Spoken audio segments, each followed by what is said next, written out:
À la réception du mariage, on m'a dit que je n'étais pas sur la liste des invités.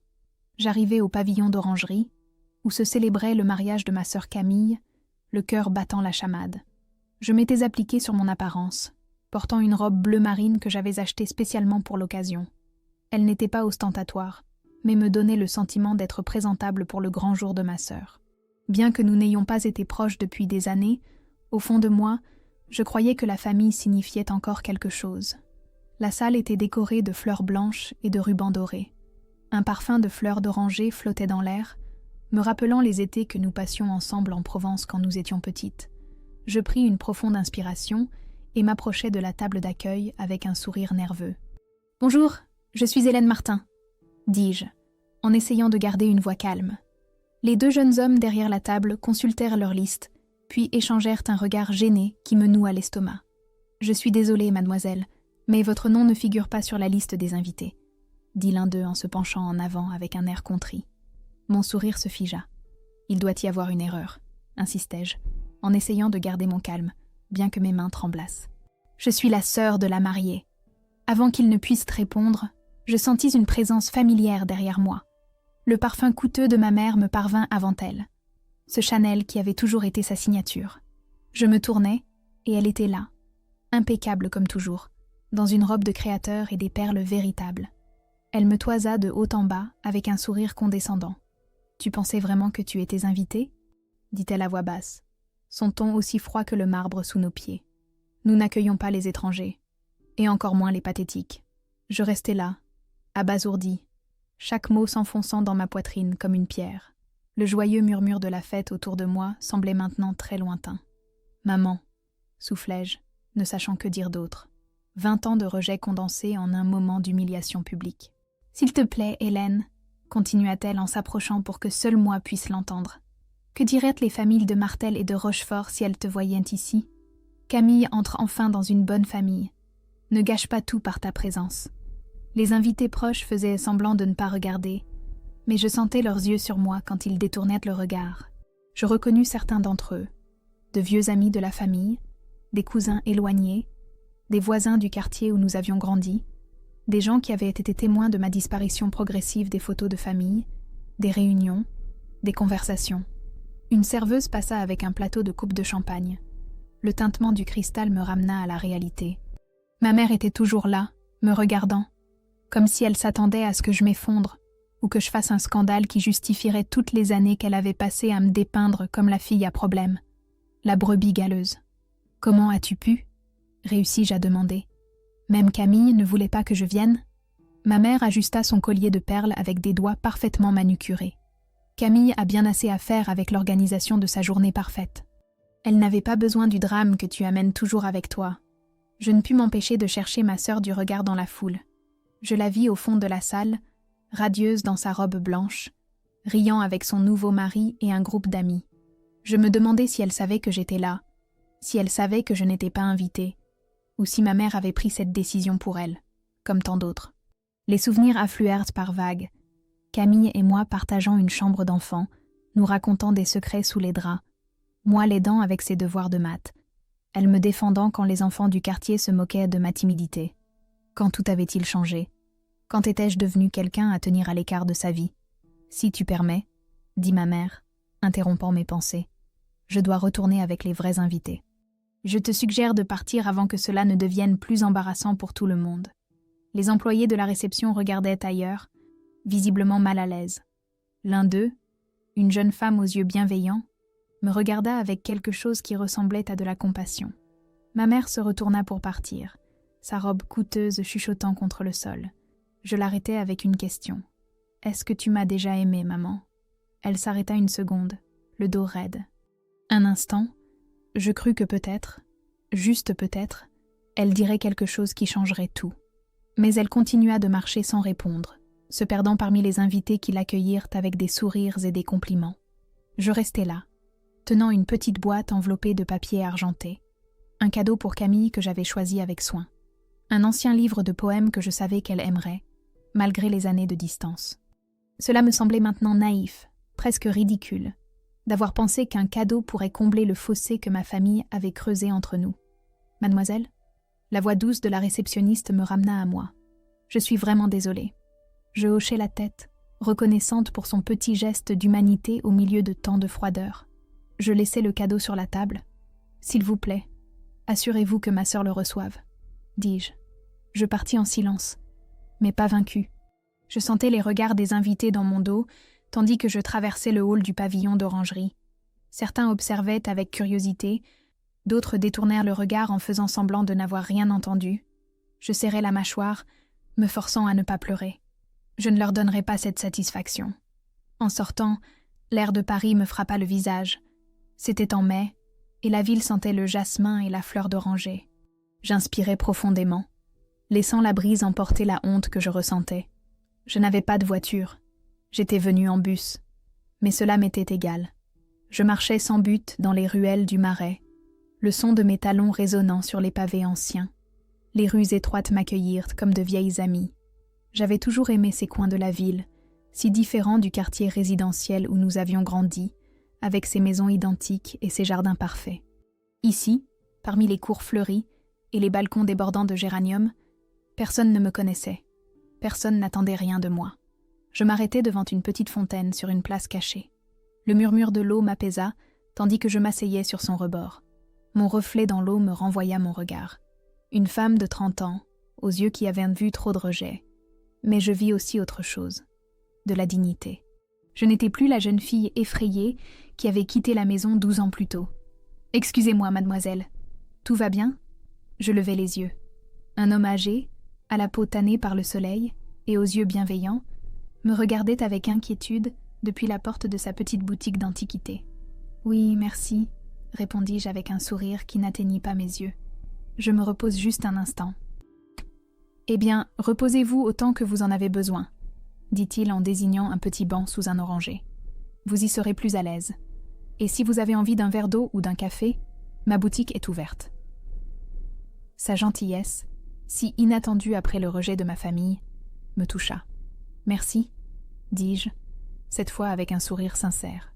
Je m'assis sous l'oranger et fermai les yeux. Les souvenirs affluèrent, implacables. La fête d'anniversaire de Camille pour ses 15 ans, où ma mère m'avait présentée à ses amis comme l'autre fille. La remise de diplôme de Camille, où on m'avait demandé de ne pas apparaître sur les photos de famille parce que je ne cadrais pas avec le reste. Mon propre 18e anniversaire, quand j'étais rentrée de l'université pour découvrir qu'ils avaient transformé ma chambre en bureau pour ma mère, sans même me prévenir. La douleur était ancienne, familière. J'avais toujours été la fille oubliée, l'ombre derrière l'éclat de Camille. J'avais espéré qu'aujourd'hui serait différent, que peut-être, après toutes ces années, ils auraient laissé la cruauté derrière eux. Mais au lieu de cela, ils l'avaient confirmé devant des étrangers. J'étais l'intruse. Encore une fois. Mon téléphone vibra dans mon sac. Je l'ignorais. Ce devait être Lucie, ma colocataire, qui me demandait comment s'était passé le mariage. Que lui dirais-je? Qu'on ne m'avait même pas laissé entrer? Que ma propre mère m'avait chassée comme une vendeuse ambulante importune? La place était presque déserte. Seuls quelques touristes passaient occasionnellement, photographiant les coins pittoresques. J'enlevai mes chaussures, laissant mes pieds toucher le sol frais. J'avais toujours trouvé du réconfort dans les petites sensations. Le vent sur mon visage, le soleil sur ma peau, le parfum des fleurs. Peut-être parce que c'était à les seules choses qu'on ne pouvait pas me refuser. Je sortis mon téléphone et vis 3 appels manqués de Lucie. Je soupirai et décidai de l'appeler. « Hélène, comment ça s'est passé? Ta sœur était belle? Ils t'ont bien traité ?» Son enthousiasme me fit sourire malgré tout. Lucie, avec son optimisme inébranlable, attendait toujours le meilleur des gens, même de ma famille, malgré tout ce que je lui avais raconté. « Ils ne m'ont pas laissé entrer, » dis-je simplement. Un silence à l'autre bout du fil. Puis, « Quoi? Tu plaisantes? Tu n'étais pas invitée? » Apparemment non. Ma mère s'est chargée de me le faire comprendre.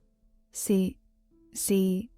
Lucie cherchait ses mots, son indignation évidente même à travers le téléphone. « Où es-tu? Je viens te chercher tout de suite. Je vais bien, Lucie. Vraiment. Je suis dans le Marais, je me promène. Tu es sûre? Je peux être là en 20 minutes. » Je regardais le ciel, où le bleu intense commençait à se teinter des premières lueurs du crépuscule. « Sûre, Je crois que j'ai besoin d'être seule un moment. On se voit à la maison, d'accord ? Après avoir raccroché, je restais à regarder dans le vide. Un groupe de pigeons se disputait des miettes près de la fontaine. La vie continuait, indifférente à mes drames familiaux.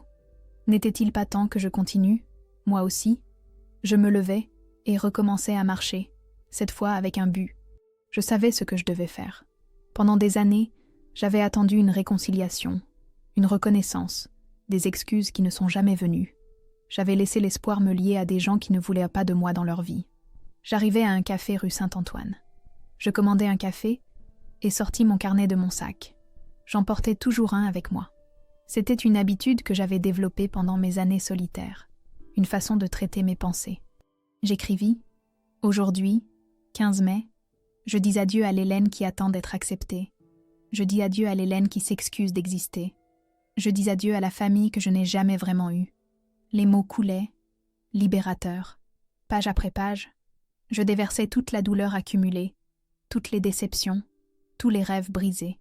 Et quand j'eus fini, je sentis comme si j'avais déposé un poids énorme. Ce n'était pas la fin heureuse que j'avais imaginée pour ma relation avec ma famille, mais c'était peut-être la fin nécessaire. Le serveur s'approcha. « Autre chose, mademoiselle. » Je fermai mon carnet et souris. « Non, merci. J'ai déjà tout ce dont j'ai besoin. » En sortant, j'envoyai un dernier message à ma sœur. « Félicitations pour ton mariage, Camille. Je te souhaite tout le bonheur du monde. Si un jour tu veux vraiment me connaître, tu sais où me trouver. Affectueusement, Hélène. » Je n'attendais pas de réponse. Et c'était bien comme ça. Pour la première fois depuis longtemps, je n'avais besoin de l'approbation de personne d'autre que la mienne. Le chemin du retour vers mon appartement à Montmartre fut long. Je traversai un pont sur la Seine, alors que le soleil commençait à se coucher, teintant le fleuve d'orange et de pourpre. Depuis mon enfance, ce fleuve avait été mon confident. Combien d'après-midi avais-je passé assise sur ses quais, lui racontant mes peines quand personne d'autre ne voulait les écouter. Mon appartement était petit, mais accueillant. Je le partageais avec Lucie, une institutrice que j'avais rencontrée à l'université. Elle venait d'une famille nombreuse et aimante de Bordeaux et n'avait jamais vraiment compris ma situation familiale. « Comment une mère peut-elle traiter sa fille comme ça ?» me demandait-elle souvent. Je n'avais jamais de réponse satisfaisante. En entrant, je trouvai un mot de Lucie. « Je suis allée dîner avec Antoine. Il y a de la quiche dans le frigo. Raconte-moi tout quand je rentre. Bise. » Je fus heureuse d'avoir la maison pour moi seule. J'avais besoin de digérer ce qui s'était passé sans avoir à l'expliquer à personne. Je troquai ma robe contre un pantalon confortable et un vieux t-shirt. Je me servis un verre d'eau fraîche et m'assis sur le petit balcon qui donnait sur une rue tranquille. De là, je pouvais voir un bout de la Seine et, au-delà, les lumières de Paris qui commençaient à s'allumer. En grandissant, j'avais toujours été traitée comme un fardeau. Ma sœur Camille était la fille en or, intelligente, belle, obéissante. J'étais plus silencieuse, amoureuse des livres, maladroite en société. Mon père nous avait abandonnés quand j'avais 10 ans, et ma mère s'était assurée que je sache que, d'une manière ou d'une autre, c'était de ma faute. « Ton père ne supportait pas ton attitude, » me disait-elle. « Toujours si distante, si dans ton monde. Les hommes ont besoin de se sentir aimés chez eux. » Elle déversa tout son amour sur Camille et me laissa m'élever seule. Camille et moi avions été proches, enfants, mais en grandissant, elle avait absorbé la vision que ma mère avait de moi. Ce ne fut pas soudain, ce fut progressif, comme l'érosion. D'abord, elle cessa de me défendre quand maman me critiquait, puis elle commença à se joindre aux critiques, subtilement au début, puis plus ouvertement. À l'adolescence, c'était comme s'il y avait 2 camps à la maison, elle contre moi. Je me souviens du tournant avec une clarté douloureuse. J'avais 16 ans et j'avais gagné un concours d'écriture au niveau régional. J'étais si excitée que je courus à la maison pour le dire à ma famille. Je trouvai ma mère et Camille dans la cuisine, préparant le dîner. « J'ai gagné le concours », annonçai-je, leur montrant le certificat et le petit trophée. Ma mère leva à peine les yeux de la casserole qu'elle remuait. « Et ça sert à quoi ? Ça te rapporte de l'argent ? Ça t'assure un avenir ?» Camille, qui avait alors 14 ans, eut un petit rire. Il n'y avait sûrement que 5 participants. Ce n'est pas comme gagner le championnat régional de gymnastique. Camille avait gagné ce championnat le mois précédent, et ma mère avait organisé une fête pour le célébrer. Pour mon concours, pas même une félicitation. Je déménageais à 18 ans, travaillant à temps partiel et payant mes études moi-même. Je n'ai jamais demandé d'aide. J'ai appris à être invisible, à survivre selon mes propres termes. Chaque anniversaire, chaque Noël, je l'ai passé seule ou avec des amis. Occasionnellement, Camille m'envoyait un bref message, plus par culpabilité que par amour, mais ma mère ne me contacta jamais. Même lorsque j'ai obtenu mon premier emploi important comme traductrice dans une entreprise technologique, je ne le leur ai pas dit. Pourquoi ? Pour entendre comment elles minimiseraient ma réussite ? Je préférais garder mes victoires pour moi. L'entreprise pour laquelle je travaillais, Innovatech, était petite quand j'y suis entrée. J'étais juste une traductrice parmi tant d'autres, mais je travaillais dur et j'avais un bon sens du détail. Mon patron, Emmanuel Vasseur, me remarqua lorsque je détectais une erreur critique dans la traduction d'un contrat qui aurait pu coûter des millions à l'entreprise. Il me promut assistante de direction, puis consultante produit pour les marchés internationaux. Pendant ces années, l'entreprise connut une croissance exponentielle. D'une petite start-up parisienne, elle devint l'une des entreprises technologiques les plus prometteuses de France. Et j'ai grandi avec elle. Emmanuel devint non seulement mon patron, mais aussi un mentor et un ami. Il était la figure paternelle que j'avais perdue, quelqu'un qui valorisait mes idées et célébrait mes réussites. Et pourtant, malgré tout mon succès professionnel, une partie de moi attendait toujours l'approbation de ma famille. Une petite partie de moi, persistante, restait cet enfant qui aspirait à ce que sa mère la regarde avec fierté, que sa sœur la serre dans ses bras avec une affection sincère. Je terminais mon verre d'eau et regardais les étoiles qui commençaient à apparaître. Combien de nuits comme celle-ci avais-je passé, aspirant à ce que je n'avais jamais eu? Combien de larmes avais-je versées pour des gens qui n'en avaient pas versé une seule pour moi? Mon téléphone vibra avec un message. C'était d'Emmanuel. « Hélène, je dois confirmer les détails pour la réunion avec les investisseurs japonais. Pouvons-nous parler demain à la première heure ?»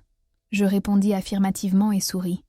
Ma vie professionnelle était remplie de gens qui me respectaient, qui appréciaient mon opinion, qui comptaient sur moi. Je n'avais peut-être pas la famille que je désirais, mais j'avais construit quelque chose de tout aussi précieux, un réseau de relations basé sur le respect mutuel et non sur l'obligation du sang. Le rejet au mariage de Camille ne m'avait pas brisé, il m'avait libérée. Libérée de l'espoir cruel qui me maintenait enchaînée à un fantôme de famille qui n'a jamais vraiment existé. Il était temps de laisser partir cet espoir et d'embrasser pleinement la vie que j'avais construite par moi-même. « Hélène ?» La voix de Lucie me fit sursauter. Je ne l'avais pas entendue entrer. « Ça va ? Tu pleures ?» Je touchai ma joue et en effet, elle était humide. Je ne m'étais pas rendu compte que je pleurais, mais ce n'étaient pas des larmes de tristesse. C'étaient des larmes de libération. « Je vais mieux que jamais », répondis-je avec sincérité. « Je te raconterai tout. Mais d'abord, comment s'est passé ton dîner avec Antoine ?» Tandis que Lucie me racontait sa soirée, je pensais à la chance que j'avais de l'avoir dans ma vie. D'avoir des amis qui se soucièrent de moi, des collègues qui me respectaient, un travail qui me passionnait. Pendant des années, j'avais été si obsédée par ce qui me manquait que je n'avais pas pleinement apprécié ce que j'avais.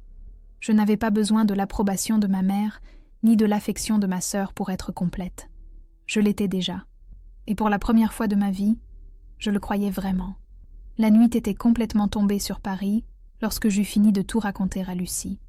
Nous étions assises sur le canapé usé de notre salon, des tasses de tisane à la camomille déjà froides entre les mains. « Je n'arrive pas à croire qu'elle t'ait fait ça », dit Lucie pour la énième fois, l'indignation toujours vive dans sa voix. « Surtout ta mère. Qui fait une chose pareille à sa propre fille ?» Je haussai les épaules. À ce stade, la douleur s'était transformée en une sorte d'engourdissement réconfortant. Au moins, maintenant, je sais avec certitude. Fini les illusions. Lucie me regarda avec ce mélange de compassion et de frustration qu'elle affichait toujours lorsque nous parlions de ma famille. Mon téléphone vibra sur la table de chevet. Je regardais l'écran. Emmanuel Vasseur. Mon patron qui appelle à 11h du soir. Étrange. Je laissai le répondeur se déclencher. À peine une minute plus tard, il sonna de nouveau. Emmanuel encore. Je l'ignorais à nouveau. Quoi que ce soit, ça pouvait attendre demain. La troisième fois qu'il sonna, la curiosité l'emporta. « Emmanuel ?» répondis-je en m'asseyant dans le lit. « Hélène, enfin !» Sa voix semblait agitée. J'étais inquiet. J'ai essayé de te joindre toute la soirée. Désolé, j'étais occupée. Je ne voulais pas entrer dans les détails du mariage. Il s'est passé quelque chose à l'entreprise? Tu n'as pas vu les réseaux sociaux? Personne de ta famille ne t'a appelé? Un frisson me parcourut le dos. Non. Pourquoi devrait-il m'appeler? Emmanuel fit une pause. Hélène, il y a une vidéo qui circule, du mariage de ta sœur. Mon cœur fit un bond. Une vidéo? Quel genre de vidéo? Il vaut mieux que tu la vois par toi-même. Je te l'envoie tout de suite. Quelques secondes plus tard, je reçus un lien. Les mains tremblantes, j'ouvris l'application et appuyai sur play. La vidéo montrait la cérémonie à l'intérieur de l'église Saint-Germain-des-Prés. Camille et son fiancé, Xavier, se tenaient sous une arche de fleurs blanches. Le prêtre parlait solennellement, tandis que la musique d'orgue jouait doucement en fond. C'était une scène de mariage typique, jusqu'à ce que un téléphone se mit à sonner, fortement, de manière répétée. La caméra zooma sur ma mère, assise au premier rang, qui essayait de le faire taire, visiblement embarrassée. Mais il ne s'arrêtait pas. Le prêtre fit une pause, attendant patiemment. Les invités commencèrent à murmurer. Puis, la caméra capta l'écran du téléphone, illuminé par un nom que personne n'attendait, Emmanuel Vasseur, le PDG d'Innovatech, l'une des entreprises technologiques les plus en vue de France. Mon patron. Dans la vidéo, les murmures s'intensifièrent. Certaines personnes reconnurent le nom. On entendit des exclamations de surprise. Camille semblait confuse. Ma mère regardait le téléphone comme si c'était un serpent. « C'est qui celui qui appelle ta mère ?» entendit-on la voix du vidéaste en chuchotant. « C'est le patron d'Hélène, la sœur de la mariée », répondit quelqu'un hors champ. « C'est le directeur d'Innovatech. Celle qui n'est pas invitée? Celle qui travaille dans cette grande entreprise ?» La vidéo se poursuivait avec la reprise de la cérémonie, mais le mal était fait. L'expression de ma mère, un mélange de surprise et d'horreur, fut immortalisée pour toujours. Je laissai tomber le téléphone sur le lit, abasourdi. « Pourquoi l'as-tu appelée, elle ?» demandai-je à Emmanuel quand je retrouvai ma voix. « Quand tu n'as pas répondu, j'ai essayé ton contact d'urgence, celui qui figure dans ton dossier personnel. » Je fermai les yeux, me souvenant. Quand j'étais entrée chez Innovatech il y a 6 ans, avant que l'entreprise ne soit connue, avant que je n'aie complètement coupé les ponts avec ma famille, j'avais mis ma mère comme contact d'urgence. Je n'avais jamais pris la peine de le changer. Je n'avais jamais pensé que ce serait nécessaire. Mais pourquoi m'appelais-tu avec une telle urgence? Les Japonais ont avancé la réunion. Ils veulent nous voir demain à la première heure. J'avais besoin de confirmer quelques détails de la présentation avec toi. Je suis désolée, Hélène. Je n'avais aucune idée que cela causerait un tel remue-ménage. Je ris sans humour. Ce n'est pas ta faute. Tu ne pouvais pas savoir ce qui se passait. La vidéo est devenue virale, Hélène. Les gens sont intrigués par le lien. Tu sais comment est Paris. Tout le monde connaît tout le monde et Innovatech est sur toutes les lèvres depuis que nous avons annoncé l'expansion. Mon esprit tournait en rond, essayant de comprendre ce que cela signifiait. D'un côté, je me sentais exposée, ma vie privée et ma douleur familiale jetées en pâture au public. De l'autre, il y avait quelque chose de presque poétique dans la situation. La fille rejetée, le étrangère pathétique, comme m'avait appelée ma mère, s'avérait être une cadre respectée dans l'une des entreprises les plus importantes de la région. « Emmanuel, dis-je enfin, à propos de la réunion de demain, ne t'inquiète pas pour ça maintenant, je peux la gérer seule si tu as besoin de temps. » Sa prévenance me toucha. Non, je serai là. Je ne vais pas laisser ça m'affecter professionnellement. Après avoir raccroché, j'ouvris les réseaux sociaux. La vidéo avait déjà des milliers de vues. Les commentaires allaient de la curiosité à l'indignation en mon nom. Des gens qui ne me connaissaient même pas spéculaient sur la raison pour laquelle je n'avais pas été invitée au mariage de ma propre sœur. Mon téléphone sonna de nouveau. Cette fois, c'était un numéro que je ne reconnaissais pas. Je laissai le répondeur se déclencher. Puis un autre numéro inconnu. Et un autre. Des journalistes locaux, je suppose, à la recherche de l'histoire croustillante derrière la vidéo virale. J'éteignis le téléphone et me levai du lit. J'avais besoin d'air. Je sortis sur le petit balcon de ma chambre et contemplai les lumières de la ville. J'avais autrefois rêvé d'être vue par ma famille, qu'ils reconnaissent en ma valeur. Maintenant que tout Paris semblait parler de moi, l'ironie ne m'échappait pas. Un léger coup à ma porte me fit sursauter. C'était Lucie. « J'ai vu la vidéo », dit-elle en entrant avec 2 verres de vin. « J'ai pensé que tu pourrais en avoir besoin. » J'acceptai le verre avec gratitude. « Qu'est-ce que tu penses de tout ça ?» Lucie s'assit à côté de moi sur le lit. Je pense que ta mère doit mourir de honte en ce moment, et qu'elle le mérite. Je ne veux pas qu'elle souffre, dis-je, me surprenant par la sincérité de mes paroles. Je voulais juste qu'elle me voie comme une personne digne d'amour. Tu l'es, Hélène. Tu l'as toujours été. Le problème a toujours été le leur, pas le tien. Nous bûmes en silence pendant un moment, laissant la réalité de la situation s'installer. Ma vie avait changé pour toujours en quelques heures. D'abord le rejet au mariage, puis cette exposition publique inattendue. Qu'est-ce qui allait suivre? Comme pour répondre à ma question silencieuse, mon ordinateur portable, que j'avais laissé allumer sur le bureau, émit le son distinctif d'un email entrant. Lucie me regarda, et nous nous approchâmes toutes les deux pour voir. C'était de Camille. L'email de Camille était bref. « Hélène, il faut qu'on parle. On peut se voir demain? C'est important. » Lucie lut par-dessus mon épaule. « Tu vas lui répondre ?» Mon doigt planait au-dessus du clavier. Une partie de moi voulait l'ignorer, comme elle m'avait ignoré pendant tant d'années. Une autre partie, peut-être la plus sensée, savait que cette conversation était inévitable. « Demain, j'ai la réunion avec les investisseurs japonais, » répondis-je finalement. « Je lui dirai qu'on peut se voir après. Tu es sûre? Après comment elles t'ont traité? »« Je suis sûre, » dis-je, surprise par mon propre calme. « Je ne vais pas fuir. » Le lendemain matin, je m'habillai avec un soin particulier. Un tailleur pantalon gris foncé, mon meilleur chemisier en soie, le collier de perles qu'Emmanuel m'avait offert lorsque nous avions conclu notre premier grand contrat international. Ce n'était pas la vanité qui me guidait, mais un besoin d'armure, de protection. Le siège d'Innovatech se trouvait à La Défense, un bâtiment de verre et d'acier qui scintillait sous le soleil de mai. Lorsque j'entrai dans le hall, plusieurs têtes se tournèrent pour me regarder.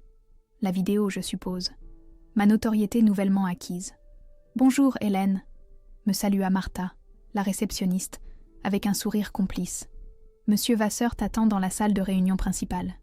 Les investisseurs sont déjà arrivés. » Je la remerciai et pris l'ascenseur jusqu'au 5e étage.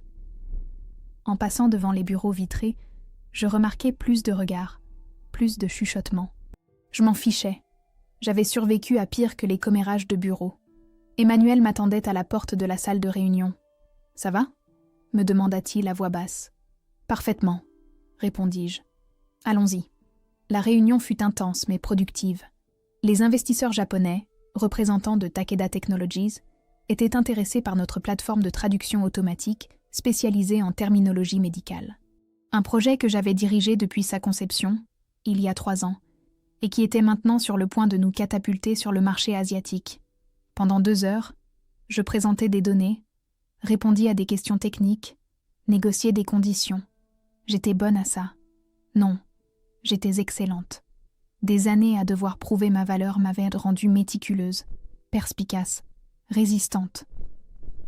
Quand nous eûmes terminé, Monsieur Yamamoto, chef de la délégation, me tendit sa carte des 2 mains avec une révérence. « Présentation impressionnante, mademoiselle Martin. Nous attendons avec impatience notre collaboration. » Je sortis de la salle de réunion avec un sentiment d'accomplissement qui contrastait fortement avec l'humiliation de la veille. Ici, dans ce monde, j'avais de l'importance. Mon opinion était valorisée, mes compétences reconnues, ma présence sollicitée. « Tu as été génial, » me dit Emmanuel, alors que nous marchions vers son bureau. Comme toujours. Dans son bureau, avec vue sur la Seine, Emmanuel m'offrit un café. « As-tu parlé à ta famille depuis hier ? Ma sœur veut me voir aujourd'hui, » répondis-je en acceptant la tasse fumante. « Après le travail. Tu vas y aller ? » ?»« Oui. » Emmanuel hocha la tête, compréhensif. « Ce qui s'est passé hier n'était pas juste pour toi. Mais c'est peut-être une occasion de clarifier les choses. Ou de les clore définitivement, dis-je, plus pour moi-même que pour lui. Je travaillais le reste de la journée dans mon bureau, répondant aux emails, préparant des rapports, faisant ce que je faisais toujours. La normalité était réconfortante. Une ancre au milieu de la tempête émotionnelle qu'avait été ma vie ces dernières 24 heures. À 18h pile, je rassemblais mes affaires. J'avais rendez-vous avec Camille dans un café près de la cathédrale Notre-Dame, en terrain neutre. Je ne voulais pas la voir chez elle, entourée des souvenirs du mariage auquel je n'avais pas été invitée, ni chez moi, où je me sentirais vulnérable. Le café était à moitié plein quand j'arrivais. Je m'assis à une table au fond, commandant un thé vert pour calmer mes nerfs. À travers la baie vitrée, je pouvais voir la tour Eiffel se découper sur le ciel du crépuscule, majestueuse et imperturbable. Si seulement je pouvais me sentir ainsi. Camille arriva avec 10 minutes de retard, comme toujours. Certaines choses ne changeaient jamais. Elle était habillée simplement. Un jean, un chemisier blanc, les cheveux relevés en queue de cheval. Elle semblait fatiguée, avec des cernes que le maquillage ne parvenait pas à dissimuler complètement. « Salut, Hélène !» dit-elle en s'asseyant en face de moi avec des mouvements prudents, comme si elle craignait que je puisse me lever et partir à tout moment. « Camille !» répondis-je d'un hochement de tête. Je n'allais pas lui faciliter les choses. Un silence gêné s'installa entre nous. Finalement, elle parla. « Je ne savais pas que tu travaillais pour Emmanuel Vasseur. Ce n'étaient pas les excuses que j'attendais, mais c'était au moins un début. Ah, il y a beaucoup de choses que tu ne sais pas sur moi. » Apparemment.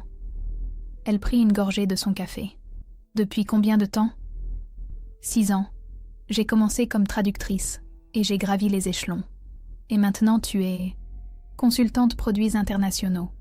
Je dirige le projet de traduction médicale que nous vendons au Japon. Ses yeux s'écarquillèrent de surprise. Waouh, c'est impressionnant. Je ne pus m'empêcher d'avoir un sourire ironique. Ça te surprend que la brebis galeuse de la famille ait fait quelque chose de sa vie ? Camille eut la décence de rougir. Je ne voulais pas dire ça. Qu'est-ce que tu voulais dire alors ? Elle soupira profondément. Je ne sais pas par où commencer, Hélène. Tout ça est si compliqué. Pourquoi ne commences-tu pas par m'expliquer pourquoi je n'ai pas été invitée à ton mariage ? Camille joua avec la cuillère de son café. Je pensais que tu étais invitée. Vraiment. J'ai donné ton adresse à maman pour qu'elle t'envoie l'invitation. Je la regardais avec scepticisme. Et il ne t'est jamais venu à l'esprit de me demander si je l'avais reçue ? Ou pourquoi je ne répondais pas ? Maman a dit que tu avais décliné l'invitation, que tu étais trop occupée par ton travail pour venir. Bien sûr, ma mère, manipulant la situation comme toujours. Et tu l'as cru sans plus ? Pourquoi mentirait-elle sur une chose pareille ? Je ris amèrement. Tu me demandes vraiment ça ? Après toutes ces années ? Camille eut l'air embarrassée. Tu as raison. J'aurais dû vérifier avec toi directement. Oui, tu aurais dû. Un autre silence. La vidéo est devenue virale, dit finalement Camille. Les gens parlent. Ils demandent pourquoi la sœur de la chef de projet d'Innovatech n'a pas été invitée au mariage. Je ne suis pas chef de projet, corrigeai-je automatiquement. Pas encore. C'est ce que dit la presse. Maman est furieuse, continua Camille. Elle dit que tu l'as fait exprès pour gâcher mon mariage. Faire quoi, exprès ? Construire une carrière réussie ? Avoir un patron qui l'a appelé par hasard pendant ta cérémonie ? Tu sais comment elle est. Oui, je sais parfaitement, et toi aussi. Et pourtant, tu l'as laissé m'exclure de ton mariage. Camille baissa les yeux. Je suis désolée, Hélène, vraiment. Je n'ai aucune excuse. Ces mots, si simples, si directs, me prirent au dépourvu. Pendant des années, j'avais fantasmé sur ce moment, sur le fait de recevoir des excuses de ma famille. Et maintenant que cela arrivait enfin, je ne savais pas comment réagir. « Pourquoi es-tu vraiment venue, Camille ?» demandai-je. « Juste parce qu'il s'avère maintenant que ta sœur invisible a un travail respectable ? Parce que les gens parlent ? Non, répondit-elle fermement. Je suis venue parce que la vidéo m'a fait réaliser à quel point je t'ai manqué de respect, combien de temps j'ai perdu en laissant maman dicter les termes de notre relation. Je suis venue parce que tu es ma sœur, Hélène, et tu me manques. » Ces mots restèrent suspendus entre nous, chargés d'un poids que ni l'une ni l'autre ne savait comment gérer. Le bruit du café semblait s'être évanoui, nous laissant dans une bulle de silence inconfortable. « Je te manque, » répétai-je, savourant l'ironie. « Comme c'est pratique, maintenant qu'il s'avère que ta sœur n'est pas la ratée que tout le monde pensait. » Camille secoua la tête, les yeux brillants de larmes contenues. « Ce n'est pas ça, Hélène. Je te le jure. Alors c'est quoi ? Parce que de mon point de vue, pendant des années, j'ai été invisible pour toi et maman. Et maintenant, soudainement, parce que mon patron a appelé au milieu de ton mariage et a causé un petit scandale, je suis digne de ton attention ? » Une larme coula sur la joue de Camille. Elle ne fit aucun effort pour l'essuyer. « Je sais, ça a l'air terrible quand tu le dis comme ça. Et tu as tout à fait le droit d'être en colère, de me détester même. Je ne te déteste pas, Camille. dis-je en soupirant. Cela demanderait une énergie que je ne suis pas prête à dépenser pour cette relation. J'ai simplement abandonné. Abandonné ? Oui, j'ai cessé d'attendre quoi que ce soit de vous. J'ai cessé de fantasmer sur des réconciliations, des moments de rédemption, sur le fait d'être enfin acceptée dans la famille. Camille me regarda comme si elle me voyait vraiment pour la première fois. Pas comme la sœur gênante, l'ombre silencieuse, mais comme une femme adulte qui avait construit une vie malgré le rejet. « Tu es devenu quelqu'un de fort, » dit-elle finalement. « Je n'ai pas eu le choix. Après ton départ hier, la cérémonie a continué, » dit Camille, faisant tourner son verre entre ses doigts. Mais je ne pouvais pas me concentrer. Je n'arrêtais pas de penser à toi, seule, rejetée par ta propre famille le jour de mon mariage. Et puis, quand le téléphone de maman a sonné, un moment inopportun, commentai-je avec un petit sourire. C'était plus que ça. C'était comme si l'univers voulait nous rappeler que nous t'avions mal jugé tout ce temps. Quand j'ai vu le nom sur l'écran et que quelqu'un a mentionné que c'était le PDG d'Innovatech, c'est comme si quelque chose avait fait tilt dans ma tête. Toutes les fois où maman a parlé de toi comme de la perdante, celle qui n'arriverait jamais à rien, la déception de la famille, et il s'avère que tu construisais une brillante carrière en silence. Je ne l'ai pas fait pour vous impressionner, précisai-je. Je l'ai fait pour moi. Je sais. Et c'est ce qui le rend encore plus admirable. Après la cérémonie, pendant le banquet, je ne pouvais pas m'arrêter de penser à toi, à tout ce que j'avais manqué de ta vie, au peu que je te connaissais vraiment. Xavier l'a remarqué. Il m'a demandé ce qui n'allait pas. Tu lui as tout raconté ? Tout. Et tu sais ce qu'il a dit ? Je secouai la tête. Il a dit qu'il avait toujours trouvé étrange que je ne parle jamais de ma sœur, que tu ne viennes jamais à nos réunions de famille. Il a dit qu'il aurait dû me demander pourquoi, au lieu d'accepter la version de maman. Ton mari a l'air sensé. Il l'est, bien plus que moi, apparemment. Alors je lui ai raconté. Mes débuts comme traductrice, comment j'ai détecté l'erreur dans ce contrat crucial, comment Emmanuel m'a prise sous son aile et m'a aidé à développer mes compétences. Je lui ai parlé de mes voyages au Japon, des négociations avec des clients internationaux, des projets que j'avais menés. Et elle m'a écoutée, vraiment écoutée, posant des questions, hochant la tête, montrant un intérêt qu'elle n'avait jamais manifesté auparavant pour ma vie. « Je suis impressionnée, » dit-elle quand j'eus fini. « Vraiment. Tu as accompli tout ça par toi-même, sans l'aide de personne. J'ai eu de l'aide, reconnus-je. Elle n'est juste pas venue d'où elle était censée venir. Et ta vie personnelle, il y a quelqu'un de spécial ?» Je souris, pensant à Michel, le professeur de littérature que j'avais rencontré lors d'une présentation de livre il y a quelques mois. Peut-être. C'est trop tôt pour le dire. J'aimerais le rencontrer. Si tu veux, bien sûr. Je la regardais, évaluant sa sincérité. Camille, qu'attends-tu exactement de cette conversation ? Que nous devenions soudainement les sœurs unies que nous n'avons jamais été ? Que j'oublie tout ce qui s'est passé ? Elle secoua la tête. Non, je n'attends pas ça. Ce serait injuste et irréaliste. J'espère juste une chance de vraiment te connaître, d'être la sœur que je n'ai jamais été. Et maman ? Parce que je ne vais pas prétendre que tout va bien avec elle, juste pour maintenir la paix. Je ne te demanderai pas ça. Maman devra assumer les conséquences de ses actes. Je ne suis plus la petite fille qui obéissait aveuglément à tout ce qu'elle disait. Je pris une gorgée de mon thé froid, considérant ses paroles. La Camille en face de moi semblait différente de celle que j'avais toujours connue. Plus réfléchie, plus indépendante, plus mature. « Il y a une exposition au Centre Pompidou le week-end prochain, » dis-je finalement. « Si tu veux, on pourrait y aller. » Son visage s'illumina. « J'adorerais. Ça ne veut pas dire que tout est pardonné, » prévins-je. « Ça veut juste dire que je suis prête à essayer. C'est plus que ce que je mérite. » Nous payâmes l'addition et sortîmes dans la nuit parisienne. La tour Eiffel était illuminée, projetant son ombre dorée sur la place. « Je te raccompagne, » proposa Camille. « Ce n'est pas nécessaire. J'ai l'habitude de prendre soin de moi. Je sais, mais j'aimerais t'accompagner, si tu me le permets. » Je hochai la tête, et nous commençâmes à marcher en silence dans les rues pavées. « As-tu parlé à maman depuis hier ?» demandai-je alors que nous traversions un pont. « J'ai essayé. Elle est dans le déni, je suppose. Elle ne peut pas accepter qu'elle t'ait mal jugée toutes ces années. Ce serait admettre qu'elle a eu tort, et tu sais comment elle est avec ça. Elle viendra te voir un jour, dit Camille, quand la honte sera plus grande que l'orgueil. Je ne répondis pas. Je n'étais pas sûre de vouloir qu'elle vienne. Je n'étais pas sûre d'avoir de la place dans ma vie pour quelqu'un qui m'avait fait tant de mal. Nous arrivâmes à mon immeuble à Montmartre. « Merci de m'avoir donné cette chance », dit Camille en me serrant maladroitement dans ses bras. Je me raidis d'abord, peu habituée à ce genre de contact avec elle. Mais ensuite, lentement, je lui rendis son étreinte. Je la regardais s'éloigner, sa silhouette se perdant dans l'ombre.